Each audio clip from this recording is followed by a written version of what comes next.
कल परसों किसी जगह बैठा था तो वहाँ टीवी लगा था तो खबरें होने लगी थी। तो खबरों से पहले मैंने देखा एक आदमी आया सामने, मैंने कहा जाने पहचाने लगता, तो वो शौकत अली था, शौकत अली सिंगर। वो शौकत अली सिंगर था तो नीचे वो एंकर ने आके कहा कि ये शौकत अली साहब जो है ना अस्पताल में दाखिल हैं, अस्पताल में दाखिल हैं, ये सर्विस अस्पताल में दाखिल हैं। और वो एकदम उसकी तस्वीर आ गई शौकत अली साहब की। तो उन्होंने कहा कि देखो मैं अस्पताल में दाखिल हूँ, कोई मेरा पुरसाने हाल नहीं, कोई पूछने वाला नहीं, ना मेरी कोई टेक केयर हो रही है, ना कोई मुझे वक्त पे मेडिसिन मिलती है, ना कोई पूछने में, अकेला पड़ा हूँ, कोई नहीं पूछ रहा। उस शौकत अली साहब की इस बात से एकदम मेरी पूरी रील चलनी शुरू हो गई।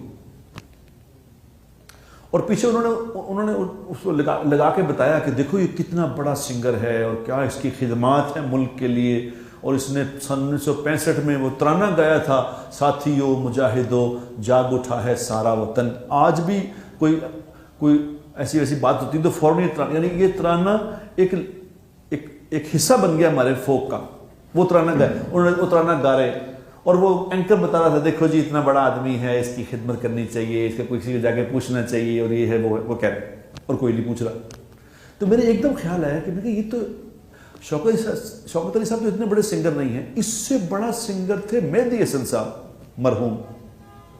यानी मेहदी हसन वो सिंगर गुजर गए कि जिसका मुझे याद है कि हिंदुस्तान की जो वो सिंगर है लता मंगेशकर, उसने ये कहा था कि ये जो मेहदी हसन है इसके गले में भगवान बोलता है। इतना बड़ा यानी कॉम्प्लीमेंट लता से उनको मिला कि इतने बड़े आदमी हैं, ऐसी उन्होंने गज़लें गाई हैं और ये किया, वो इतना बड़ा पाकिस्तान के लिए नाम रोशन किया है और फलां किया है और ये किया वो किया। और जब वो बीमार हो आखिरी ज़िंदगी के आखिरी दिनों में थे तो यही शिकायत कर रहे थे कि कोई पूछने वाला नहीं, मेरे पास इलाज के पैसे नहीं, कोई यहाँ आता नहीं, कोई मेरा ख्याल नहीं करता, कोई यही वो शिकवा कर रहे थे। अब आप भी मेरी बात गौर से सुनना, ये पाकिस्तान के दो बड़े सिंगरों के नाम आपको गिने। अब इसके बरअक्स ये दोनों शिकायत कर रहे थे कि हमारी खिदमात है मुल्क के लिए इतनी बड़ी और हमें कोई पूछता नहीं। और इसके बरअक्स मुझे याद आया कि मौलवी जमील साहब, जानते हैं मौलवी जमील को? आप लोग जानते हैं? ये सुनने वाले भी नहीं जानते हैं मौलवी जमील कौन है। मौलवी जमील साहब का जब इंतकाल हुआ, तो उनके जनाजे में 2.5 लाख आदमी था, 2.5 लाख आदमी। मौलाना जमशेद साहब का नाम सुना आपने? कुछ लोगों ने सुना हुआ, कुछ अक्सर नहीं सुना। मौलाना जमशेद जब उनका इंतकाल हुआ तो उनके जनाजे में 4 से 5 लाख आदमी था। अब्दुल वहाब साहब का जब इंतकाल हुआ तो लोगों का कहना था कि इनके जनाजे में 20 से 30 लाख के दरमियान लोग थे।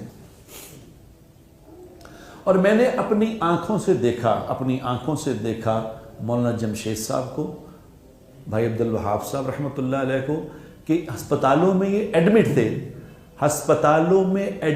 थे। तो अस्पताल जहां कमरे में ये एडमिट थे उसके बाहर लोग कूड़ा डाल रहे होते थे, कूड़ा, कि 2 घंटे की खिदमत मुझे मिल जाए, मेरा नाम 2 घंटे के लिए रख ले, मैंने खिदमत करनी है हज़रत की।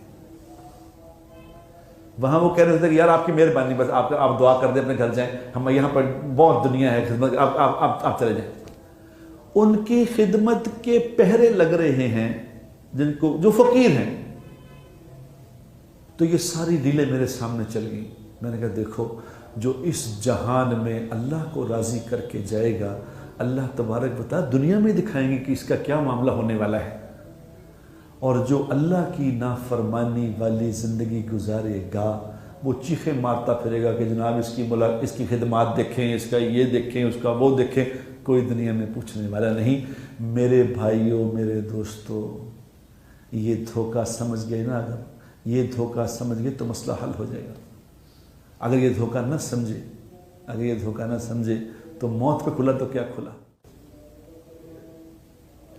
ये फॉर्मूला है, जो इस जहान में अल्लाह को राजी करेगा, अल्लाह मौत से पहले लोगों को दिखा देंगे कि ये देखो, ये मेरा फर्मा बरदार है, मेरा दोस्त है।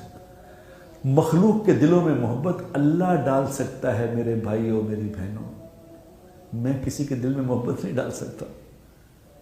मैं मशहूर हो सकता हूं, मैं मशहूर हो सकता हूं, इज्जत वाला नहीं बन सकता। मशहूरी और चीज है, इज्जत वाला होना और चीज है। आपने देखा होगा कई लोग टीवी पे आते हैं, कितने मशहूर हैं, लेकिन जो ही टीवी पे आते हैं लोग गालियां निकालना शुरू कर देते हैं। मशहूर बहुत है। मुझे एक आदमी ने कहा, जब अब्दुल वहाब साहब का इंतकाल हुआ तो एक दुनियादार कोई जस्टिस साहब थे, जस्टिस यहाँ हाई कोर्ट के चीफ जस्टिस होते थे, तो उन्होंने कहा कि यार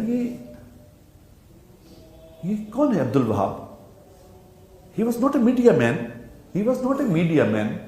ये इतने लोग कैसे इसके जनाजे में, सारा ट्रैफिक रुक गई है, पूरा पंजाब रुक गया है, जनाजा हो रहा है इसलिए, हुआ छी। वो समझते कि मीडिया पे जो आता है बस यही है। तो मैंने उन्हें कहा ये आसमानी थे, ये आसमानी था प्रोग्राम इनका, जमीनी नहीं।